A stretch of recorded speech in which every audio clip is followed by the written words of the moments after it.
Welcome to Atmospheric Tales, a podcast that amplifies stories and experiences related to air pollution and climate change from around the world.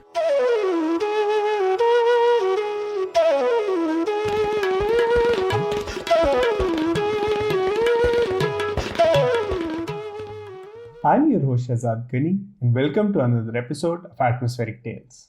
Our guest today is an associate professor at Subcampus Dipalpur, Okada University of Agriculture, Faisalabad, Pakistan. His major research interests are exploitation of genetic variability of agronomic crops against abiotic stresses, particularly nutrient deficiency stress.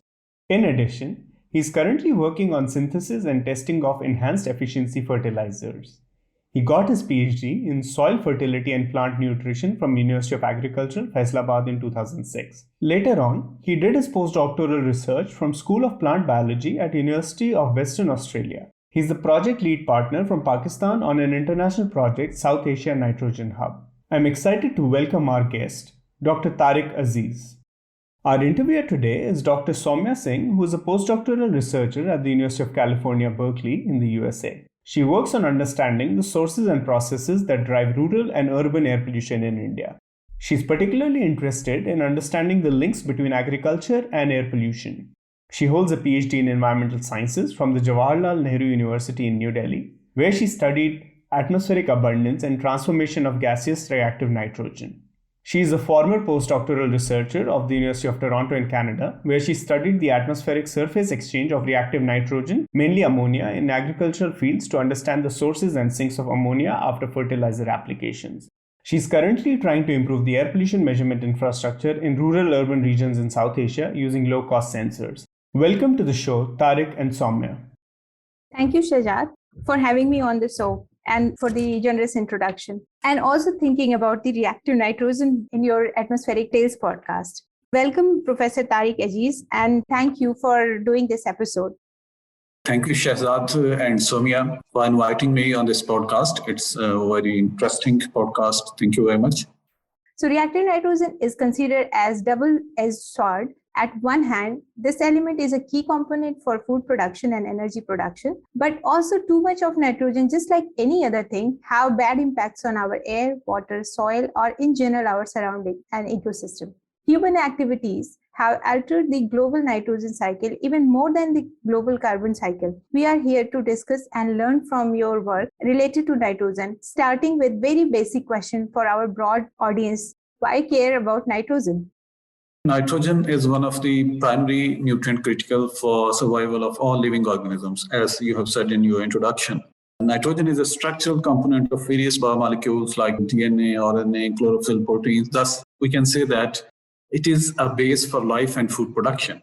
Although nitrogen is very abundant in the atmosphere, as 78% of our atmosphere contains nitrogen, it is largely inaccessible in this form to meet organisms, making nitrogen a scarce resource and often limiting primary productivity in many ecosystems. So previously, before the industrial area, the major source of nitrogen to fields was only organic matter or biological nitrogen fixation. However, with the invention of Haber-Bosch process in early 90s, the synthesis of ammonia was started, and it was the turning point. So to produce more food, humans have altered the nitrogen cycle, resulting in a significant increase of reactive nitrogen in the environment. On a positive side, approximately 40% of the world's population is fed by crops sustained by human-induced formation of reactive nitrogen.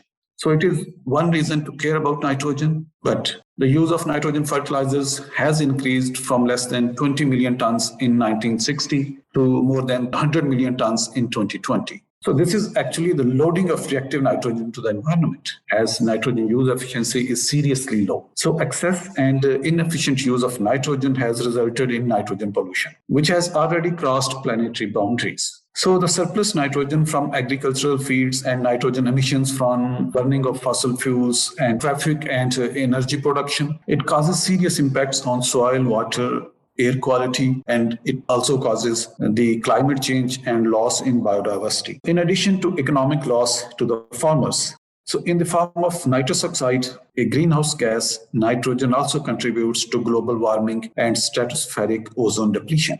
So proper assessing and managing nitrogen sustainability is very imperative for achieving the 17 UN Sustainable Development Goals targeted for 2030. So we need to care about nitrogen. So you almost explained the major human activities which have altered the nitrogen biogeochemical cycles, like fertilizer applications, also the biological nitrogen fixations, and how increasing use of fossil fuel have changed that nitrogen cycle. So what are the major reactive nitrogen species humans have created so far, which are concerned now for cascading environmental impacts? There are actually now two questions. First is the major human activities which altered the nitrogen biogeochemical cycles. And the second one is what are the reactive nitrogen species? So the nitrogen cycle is a process of fixing the atmospheric nitrogen and movement of nitrogen in various forms throughout the atmosphere, in the soil, water, ecosystem. And forms of reactive nitrogen which are especially relevant to the environment or biogeochemical cycle between air, soil, water, and organisms are nitrogen oxides, mainly nitric oxide and nitrogen dioxide, and generally we term them as NOx. The second important is ammonia, ammonium, nitrous oxide, and the nitrates. These compounds are in a dynamic equilibrium depending upon the concentration and various environmental factors. So now coming to the human activities which are responsible to the nitrogen pollution. So over the past century, if we say the amount of nitrogen from the human activities has exceeds natural fixation, resulting in a more than doubled global cyclic. So as nitrogen is a major factor of crop production, hence the use of nitrogenous fertilizers has increased from less than 20 million to more than 100 million to fulfill the demands of food and energy. So the major human activity which has altered the nitrogen biogeochemical cycle is use of synthetic nitrogen fertilizer in the crop production. The other major source include combustion of fossil fuels and the cultivation of various nitrogen fixing crops. These are leguminous crops. About 250 million hectares of leguminous crops currently cultivated worldwide. These crops increase nitrogen fixation over pre-industrial levels by about 40 teragrams of nitrogen per year. So ammonia synthesis is known to be contributing about 110 million ton of nitrogen per year globally. And out of this, 80 million tons of nitrogen is incorporated into synthetic nitrogen fertilizers. And rest is consumed by the chemical industries and maybe lost during processing and transportation. The third contributor towards the nitrogen is high temperature combustion, burning of forests, fuel wood, and grasslands, which emit more than 40 teragrams of nitrogen per year. And very importantly, draining of the wetlands, which sets the stage of oxidation of soil organic matter that could mobilize about 10 teragrams of nitrogen per year. And land clearing for our crops, so which could mobilize 20 teragrams per year from the soils. So if we say the South Asia, the total fuel consumption industrial sector tripled from 2,491 picojoule in 1990 to 8,257, showing a growth of 231%.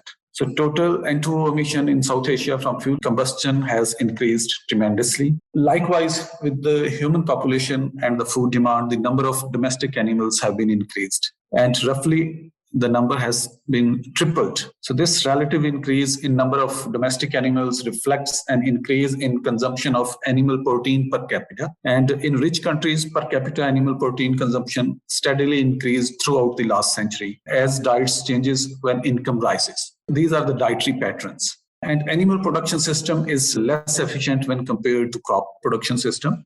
And the large share of ammonia, nitrous oxide emission into the atmosphere is from animal production system. And source of nitrogen emissions from animal production system is urine and dung excreted by these animals. And also the wastewater generation. As the urbanization has increased, the population has increased, the waste generation has been increased tremendously. And the nitrogen from waste treatment plants or the untreated wastewater has increased significantly. The total production of wastewater in the globe is about 359 billion meter cube per year. And South Asia, it is about 34 billion meter cube. This is a huge quantity. So these are the major human-based activities which altered the nitrogen cycles. So you already covered part of the excess nitrogen consequences on air, water, soil, vegetation, animals. Despite of these multiple impacts of nitrogen on a different compartment of biosphere, which we commonly called as nitrogen cascade in nitrogen research world, the impact of nitrogen on almost every part of biosphere we see. The research and awareness about nitrogen have not reached the level of other contaminants and pollutants such as particulate matters. What could be the reason for nitrogen being ignored for such a long time? So, Soumya, technically, I think I could not be much confident of the clear reason why nitrogen was being ignored for a long time, particularly for air pollution. But if we see the air pollution impacts our health, environment, and economy, and pollutants coming from multiple sources. So the pollution caused by nitrogen is being overlooked as governments continue to focus simply on carbon emissions. When there is a debate on climate change or pollution, the first word comes into mind is the carbon. So massive alteration of the nitrogen cycle in the 20th century when the prime focus was only to address food security. So the attention was not on the pollution side.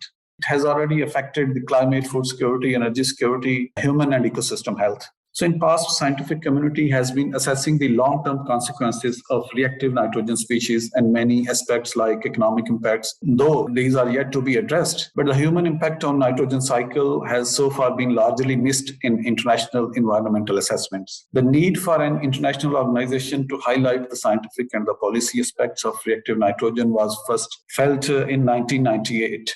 Before this, it's really missing.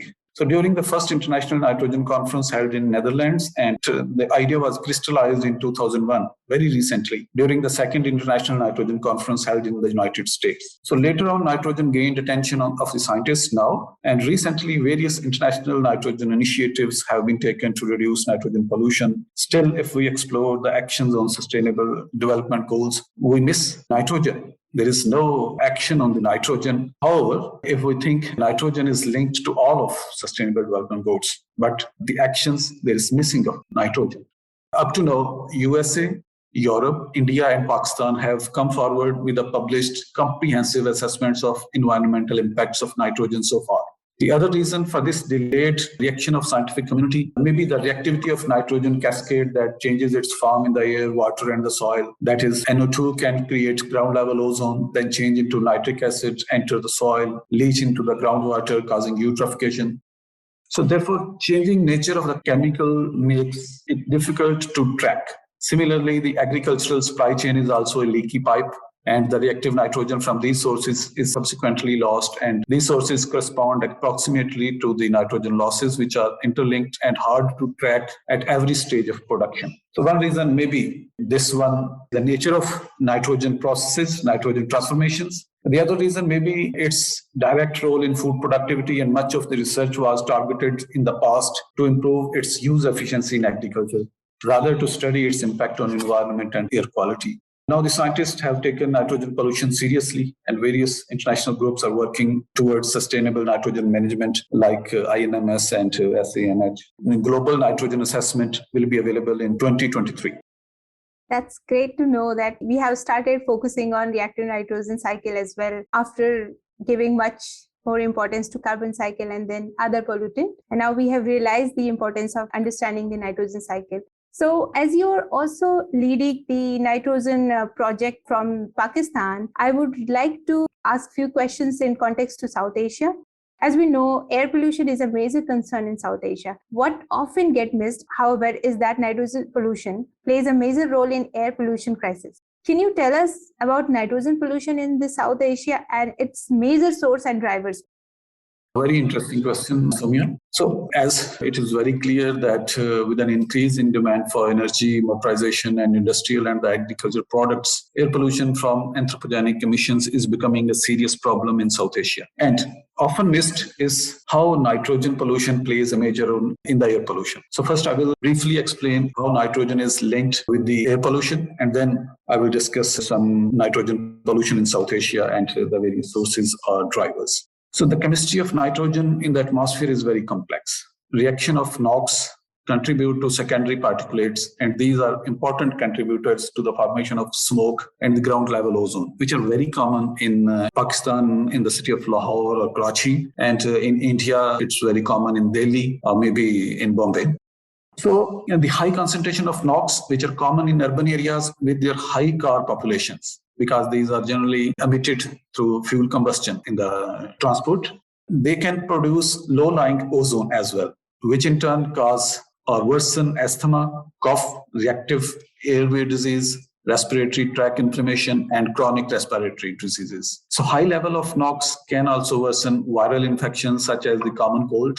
Once in the atmosphere, other nitrogen gases such as the NOx or ammonia can also generate particulates that are small enough to penetrate deep into the lungs, contributing to cardiovascular diseases, respiratory diseases, asthma, reduced lung function, and overall mortality. And in addition, nitrogen dioxide plays a role in the formation of photochemical smoke, a reddish-brown haze that often is seen in many urban areas, and that is created by sunlight-promoted reactions in the lower atmosphere.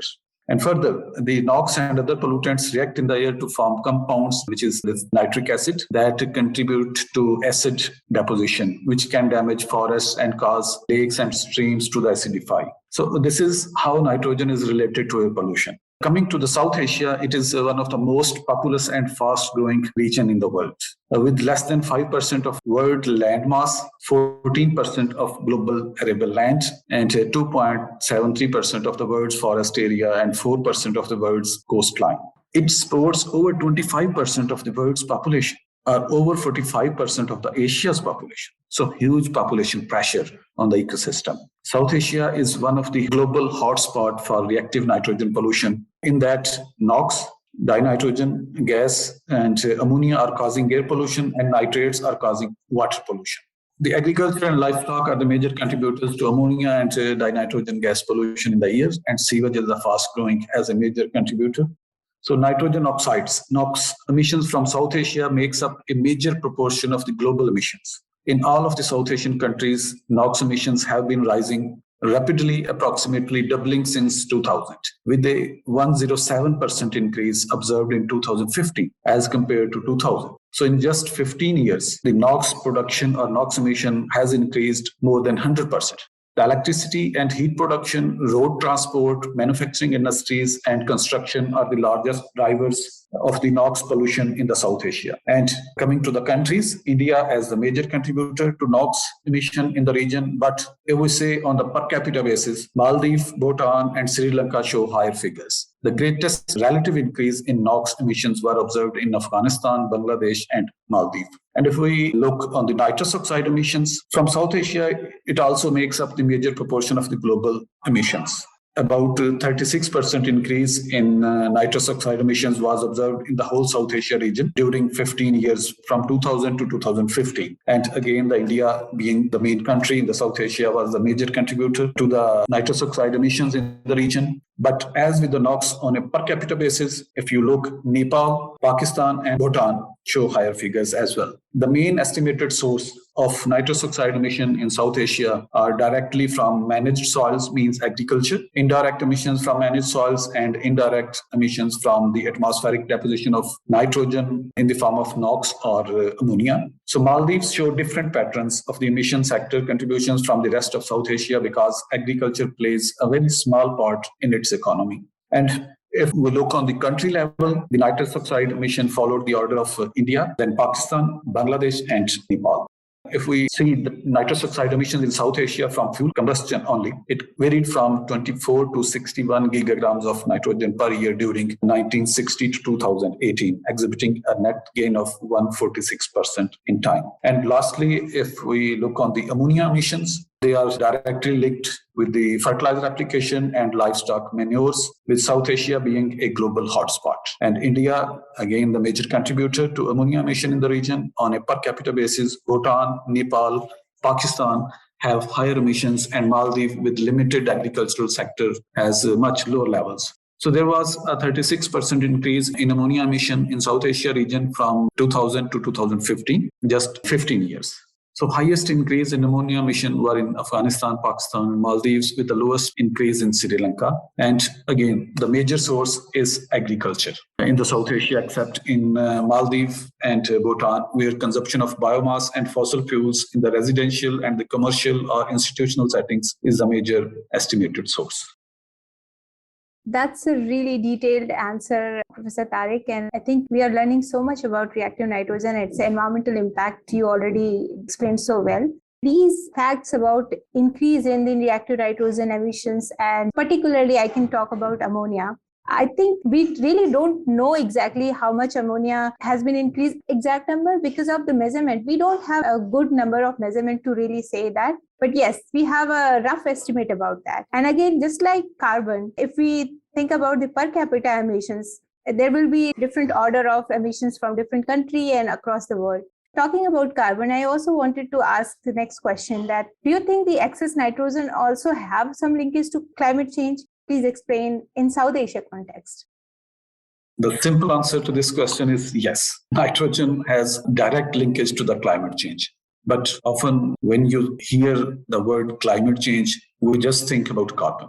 So nitrogenous gases, particularly nitrous oxide, play an important role in global climate change. Nitrous oxide is actually a particularly potent greenhouse gas, as it is over 300 times more effective at trapping heat in the atmosphere than carbon dioxide. So United Nations Environment Programme recognized this reactive nitrogen as one of the emerging threats to the planet in its Frontiers 2018-19 report. So at mid altitudes, each molecule of nitrous oxide absorbs about 200 times as much as outgoing radiation as carbon dioxide. So one factor of the climate change, at very high altitudes, it destroys ozone. In the stratosphere, ultraviolet lights break this nitrous oxide molecule apart, producing nitric oxide, which in turn acts as a catalyst to break down ozone. So destroying ozone in the stratosphere, of course, allows more ultraviolet light to reach Earth's surface and worsen the greenhouse effect. So effect of nitrous oxide can persist for decades with a resistance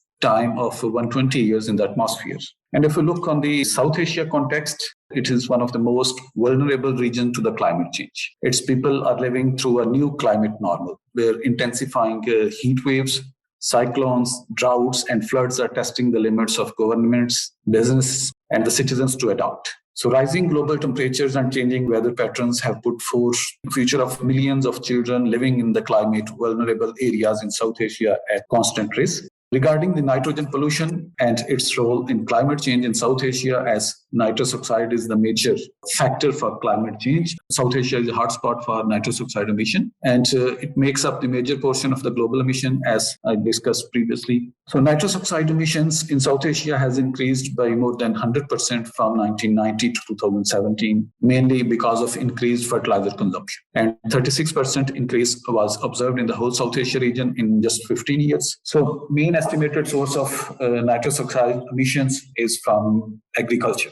So though the agriculture mainly dominates the region, economic activities are rapidly shifting towards industry and energy services that are taking front seat in nitrous oxide emissions now. So average nitrous oxide emission from fuel combustion in South Asia region is about 41 gigagrams of nitrogen per year, showing an increase of more than 100% in just 1990 to 2017. And residential sector contributes a maximum emission of 14 gigagrams of nitrous oxide. And if we see the power generation, it contributes 9.43 gigagrams of nitrous oxide emissions, and exhibiting the major growth of 395%, and followed by the road transport and industry. And overall, in the industrial sector, 5.3 gigagrams of nitrous oxide per year has been released. And again, if we see the country level, India, Pakistan, Bangladesh, and Nepal are on the orders for the nitrous oxide emissions. And of course, nitrous oxide is directly linked with the climate change. And South Asia is a hotspot for nitrous oxide emissions. So I think it is very much related to the impact of nitrogen on the climate change. Right. So now we know the problem. We know what is reactive nitrogen, what are the problems associated with it. So do we know anything about how we can manage it sustainably? I'm particularly interested to know about the concept of nitrogen neutrality, and how do you see this in a global and South Asian context? The important question is how to manage it, because the awareness about nitrogen pollution is there.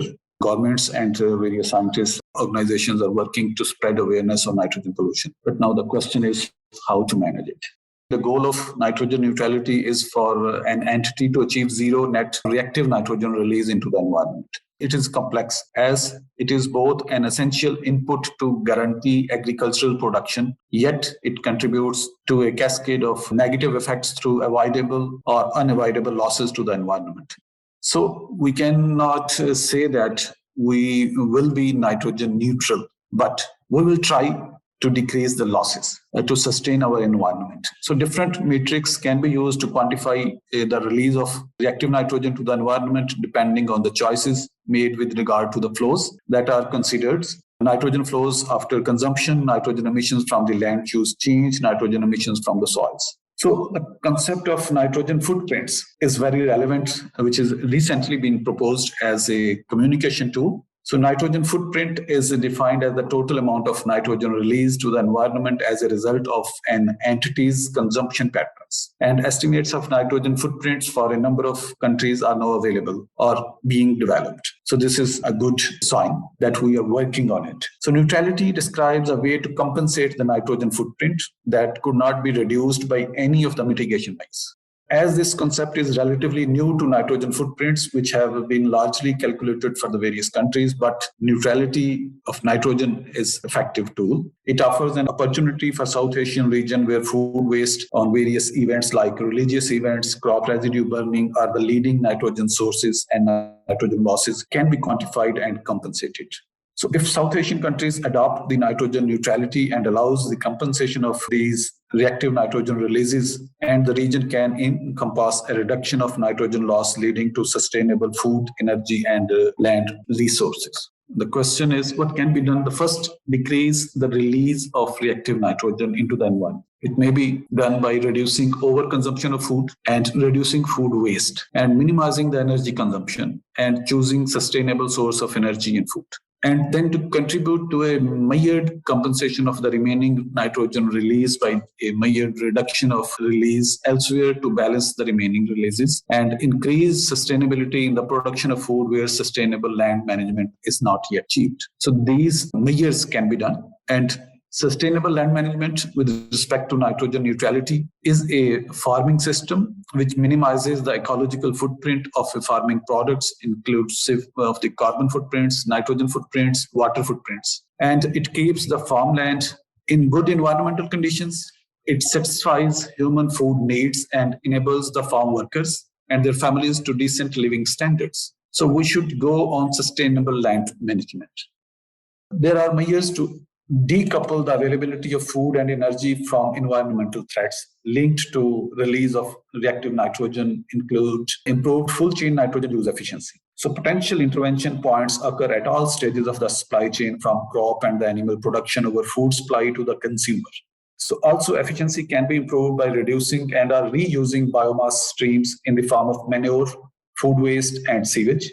Societal consumption patterns of both energy and food plays a crucial role in this portfolio. So suggestions focus on reduction of animal protein consumption and the substitution of protein sources, as animal production system is less efficient in nitrogen. So the changes in the dietary pattern would also help in sustaining the agriculture system.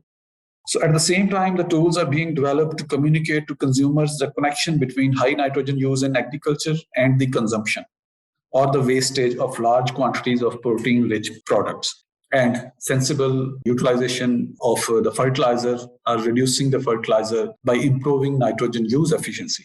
We cannot reduce nitrogen inputs, particularly in developing countries, because we have to produce more food. But if we increase the nitrogen use efficiency, we can reduce the nitrogen inputs. Ultimately, we can go towards nitrogen neutrality. Right. So until now, I think we all know that there has been an increase in the awareness about nitrogen and related cascading impacts due to continuously evolving research in the field and some international and regional level programs. I'm aware of the International Nitrogen Initiative, International Nitrogen Management System, INMS, as you also mentioned, and South Asian Nitrogen Hub, SANH, and these programs played a very important role in initiating the discussion on sustainable nitrogen management and mitigating the nitrogen pollution. You're closely associated with these programs, and we would really like to know about these initiatives taken from these programs and how they are contributing at global and regional levels in managing the nitrogen sustainability. As I discussed earlier, that nitrogen is linked to almost all of the 17 Sustainable Development Goals. Still, it is missing on the actions or agenda for these goals. There is immediate need to highlight the impacts of nitrogen pollution and the benefits of sustainable nitrogen management. And South Asia has been proactive in recognizing nitrogen issues in the last 2 decades in parallel to the global developments on sustainable nitrogen management. Several initiatives have taken place in the South Asia to tackle nitrogen pollution. Early actions include the establishment of South Asia Nitrogen Center of the International Nitrogen Initiative in 2008. And in 2010, the INI Delhi Declaration on Reactive Nitrogen Management for Sustainable Development was adopted as one of the several initiatives to promote an extensive partnership on reactive nitrogen research and policy. The South Asia Nitrogen Hub, which is funded by the UK Research and Innovation under the Global Challenge Research Fund, was established in 2019. This hub brought together 40 institutions from all 8 South Asia countries and from the UK. And in March 2019, the resolution on sustainable nitrogen management was adopted at the 4th UN Environment Assembly, submitted under the leadership of India. Spearheaded by the Sri Lanka in October 2019, the Colombo Declaration was adopted by a group of member states with an ambition to halve nitrogen waste by 2030. An initiative of Nitrogen for Net Zero is a developing initiative among UN member states in the South Asia to highlight the necessity of sustainable nitrogen management to meet climate goals.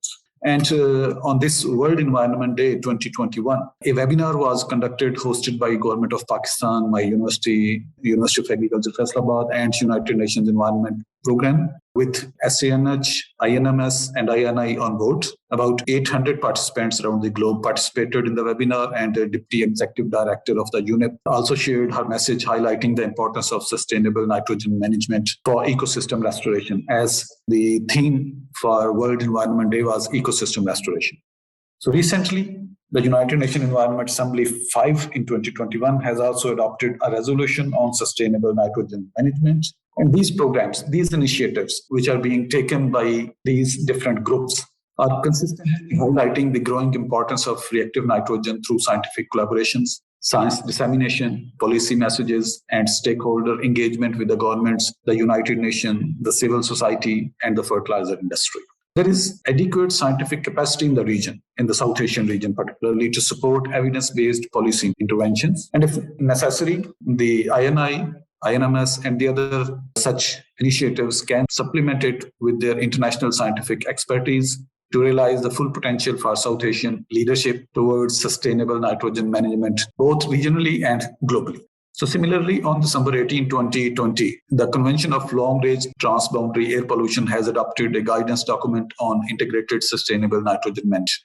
So nitrogen management should be integrated within existing environmental policies, such as those focused on climate change, combating hunger, and protecting biodiversity. And emphasizing the reduction of nitrous oxide emissions will be essential if the world is to achieve net zero greenhouse gas emissions, and that this will in turn necessitate the international action to foster change in the way that humans manage all nitrogen resources and forms of nitrogen pollution, including the indirect effects of reactive nitrogen compounds on nitrous oxide and the other greenhouse gas emissions. So I think these initiatives are well in time, and the governments and various UN entities are taking serious attention towards the nitrogen pollution. I want to add a bit more on nitrogen education, because in South Asian Nitrogen Hub, we are working on nitrogen education, and we have developed a very basic course, Nitrogen, a Global Challenge. It is totally free and anyone can enroll. It is available on the website of INMS as well as South Asian Nitrogen Hub, and it is available in 8 different languages, means Urdu, Hindi, in Bangladesh language, in Sri Lanka language. This course was produced to spread awareness in the masses, because we want to reach to the end users, to the local community, to the farming community. That's great. We are recognizing and also reactive nitrogen getting enough required attention from UN as well. And then I would like to thank you, Dr. Tariq Aziz, for your time and giving this detailed yet very introductory information to our broad audience. I'm sure from this episode, people will start thinking more about nitrogen and will be curious enough to see what reactive nitrogen and how we can reduce our reactive nitrogen emissions. Thank you, Dr. Tariq Aziz. Thank you very much, Soumya, and also Shehzad, for arranging this wonderful discussion. Thank you very much. With that, I would like to thank our guest, Dr. Tariq Aziz, and our interviewer, Dr. Soumya Singh, for joining us on this episode of Atmospheric Tales. Thanks to all our listeners for tuning in. Make sure to subscribe and share.